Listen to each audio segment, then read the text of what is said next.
Jennifer Copeland. That's Jennifer with a J, C-O-P-E-L-A-N-D.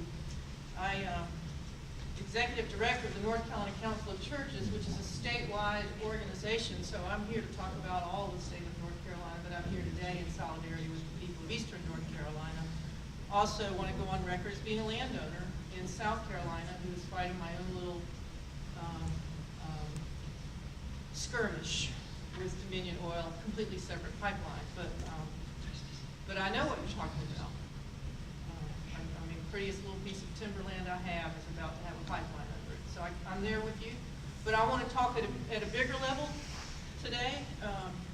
And I want to remind you about some things that happened last week in our country, in case you've forgotten.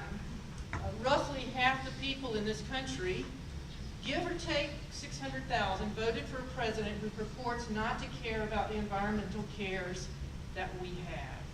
Roughly half the people in North Carolina, give or take 170,000, voted for a president who purports not to care about the environmental cares that we have. Friends, that's actually good news. That's good news because it's roughly half. It's not a whole, it's not 3/4, not 2/3, not even 5/8. It's only a half. Half of our country does care, and that's an awful lot of people in the United States and right here in North Carolina who do care about the environmental cares that we have. And that is where we start, my friends. We start with those people. We start with the believers in climate change, the believers in renewable energy, the believers in environmental justice, the believers in responsible regulation.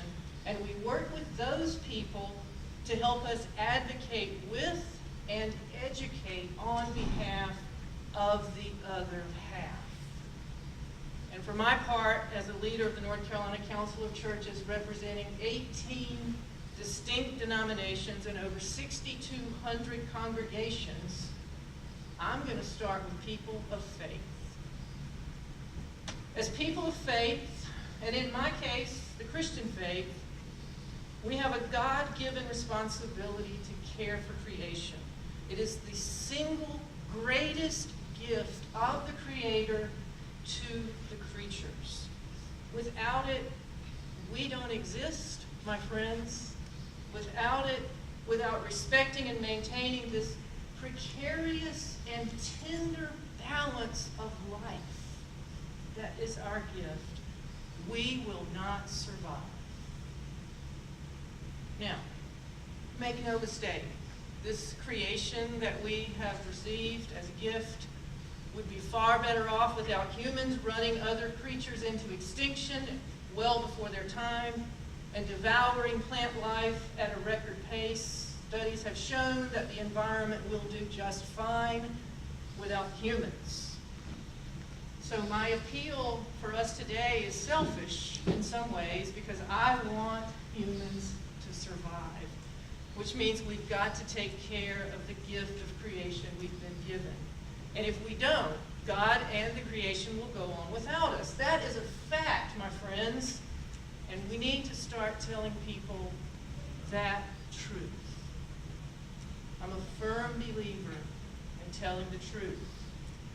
Because if people don't know the truth, if I don't really know what's at stake, then I'm not really choosing between right and wrong, between good and bad. I'm just doing what I do, right? Without any moral implications about my actions. I'm in blissful ignorance. I continue supporting the disastrous use of fossil fuels by my habits, by my investments, by my commitments. But when I know the truth, when I really know the truth, then I have to make a choice. I have to make a choice between right and wrong. When I know that methane, the element that leaks from natural gas pipelines, is 84 times more detrimental to the atmosphere than carbon dioxide, I have to make a choice. When I know that fracking, the method used to obtain the natural gas that will flow through this pipeline, causes irreparable damage to drinking water and creates seismic instability, I have to make a choice. When I know that this pipeline cuts through pristine landscapes and across tribal lands, I have to make a choice.